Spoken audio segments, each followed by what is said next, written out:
প্রথম এসে দেখছি অল্প আগুন জ্বলছিল, যখন আমি সর্বপ্রথম আসলাম 4-5 জন আমরা দৌড়ে আসছি। আমাদের ফ্যাক্টরিতে আমাদের ফায়ার সার্ভিসের ট্রেনিং দেওয়া হয়, এই ট্রেনিং দেওয়ার কারণে এই সময় কি করা উচিত আমরা মাথা ঠান্ডা রেখে তাই করছি আর কি। তাই যখন অল্প জ্বলছে আমরা সবাই দ্রুত বলছি আপনারা দ্রুত নেমে আসেন, তারা দ্রুত নেমে আসছে এবং ফায়ার সার্ভিসের মাধ্যমে আমরা মোটামুটি ইনশাল্লাহ আপনাদের দোয়া আল্লাহর রহমতে কন্ট্রোল করতে পারছি। মাশাআল্লাহ আলহামদুলিল্লাহ আমরা শুনছি নামছে সুন্দর নামছে, দুজন অসুস্থ হয়ে গেছে মানে পাড়ার তলে পড়ছে কারণে এই জন্য ব্যবসা মেডিকেল নেওয়া হয়েছে এবং কোনো ক্ষতিগ্রস্ত হয় না আলহামদুলিল্লাহ। এটা একটা অ্যাক্সেসরিজ কোম্পানি, মূলত তো ওনারা কার্টুন তৈরি করেন। কার্টুনের যে সাইডের কাটা কাগজ থাকে, এই কাগজের ভিতর থেকেই নাকি আগুনটার সূত্রপাত হয়েছে। আমাকে কোম্পানির যারা ঊর্ধ্বতন যারা আছেন তারা সেভাবে জানিয়েছে। কোম্পানির লোকজন এবং পাশের কোম্পানির লোকজন সবাই সম্মিলিতভাবে চেষ্টা চালিয়ে আগুন নিয়ন্ত্রণে এসেছে।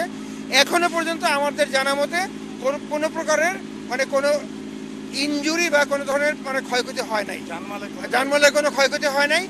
কিছু সম্পদের ক্ষয়ক্ষতি হবে, কতটুকু হবে কি হবে এটা আমরা হয়তো আগামীকালকে এটা আমরা মানে নিজেরা এটাকে কোম্পানির মালিকদের সাথে নিয়ে আমরা যৌথ ইনভেন্টরি করে বুঝতে পারবো যে কি পরিমাণ সম্পদের ক্ষতি হয়েছে।